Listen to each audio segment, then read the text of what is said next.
Yo, what's up, JB Fitness Warriors? Coming at you today with probably one of the biggest issues I see with my clients, with people training, and in general. I know it's very, very pronounced in the running industry. You know, I think something like, I read a study, something like 98% of runners, I think it's 95 or 98%, I can't really recall, I'll have to pull that up, but 95 or 98% is ridiculously high. Runners within the first year end up with a knee pathology, probably, you know, patellar tendonitis or something like that, from that Trendelenburg, that hip collapsing in, which is just internal rotation. Big word, all it means is just coming inwards. Push your knees out. So where that comes from is a lack of understanding of torque. Now, we've talked about that in our deadlift movies and a couple other movies, but basically organization, screwing the hips into external rotation, which is torque, external rotation, is the number one thing, and then that translates into a healthy walk. Now, the biggest problem is a lot of guys end up wearing these shoes that are like jail for their feet, so they get stuck in this fake arch. It's like wearing a belt around all day. Take the belt off, you're going to hurt yourself, and you're going to have lack of stability, and it often happens, right? So, same thing with our foot. If your shoe's got a lot of high arch support, it's not necessarily good. So you want to get something that's like the bare feet or the flat foot, because what it does is it allows you to create your own arch. We know a kid doesn't develop an arch until about 5 years old, because it takes a lot of the musculature of the foot from the hip as well, external rotation, to actually create that arch, right?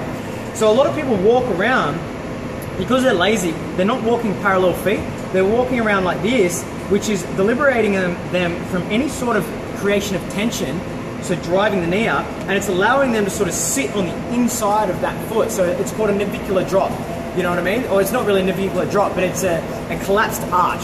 So they're sitting, even though they've got an arch, they're still collapsed in this way. And that translates into losing range, you know, in your plantar dorsiflexion, which is so important for your squats. So what do people do?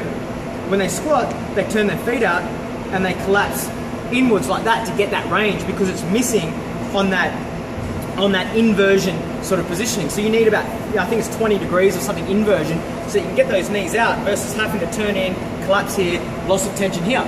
So where this alludes to is, I've helped someone, actually the guy behind the camera, get his shoulder positioning right from picking up his soles. Does that make sense? Sorry, from picking up his feet. So literally, when you're walking around, you want something with no support, so it creates awareness. The second thing is you want to keep your feet parallel. Keeping your feet parallel will illustrate what's going on down there, and you'll feel it. When you're here, it's easy to collapse in without really feeling it. When you're here, it's awkward because your knees fly in and then you feel like a chicken, right? So what I want you to do is I want you to think about standing here, middle of the foot, not in the heel, not in the toe, standing in the middle of the foot, belly button tight. From there, see the ankle alignment? I want you to pick it up and push it out. So pick it up and push it out. Practice that. Pick it up and push it out while keeping the big toe on the ground. Now, some people go, yeah, Jaws, but when I try to drive my ankle out, my big toe comes off the ground. That's because you've got a lot of lack of, lack of mobility through all the fine little joints in the foot. There's a lot of different joints there. I won't go into the anatomy now, but there are a lot of joints there. So those joints have gotten tight from sitting in this position. It's like if my hand was stuck like that for the rest of my life in a cast, I took it out, I'm not going to be able to move it. It's the same with our toes. Our toes should be able to do that. Most people's toes are like this at best. So they've lost that range of motion because their feet, their shoes are so supportive that they've actually adapted to that position. So without that foot, they can't obtain a good position, which actually translates and caps them in their movement anyway. So what I'm talking about here is, after time of practicing this and actually adapting that to your lifestyle, you will start to move and be able to create that as a subconscious movement pattern. But until it's conscious, you've got to really work on it. So what you've got to think about, foot plumb, and what it looks like without your socks. Most people, I'm flat-footed, we end up like this, picking your arch up, creating that arch, being in that position of high stability in the ankle, inversion versus being in that eversion position, picking that ankle up, looking like it's not collapsed. Imagine if I placed a lot of weight like that, I'm going to break my ankle. You can just see it.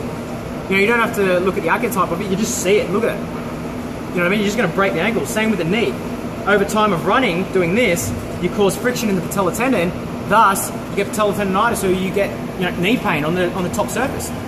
So again, bringing the ankle out will translate into better running, translate into better squatting, translate into healthier glutes. And what actually happens is, when we bring the knee out, we then trigger a response that turns the glutes on, butt tight, belly tight. It allows you to sort of stay integrated versus in your back sort of thing, butt tight, belly tight, and then that sort of stops you from being in that thoracic rounded position.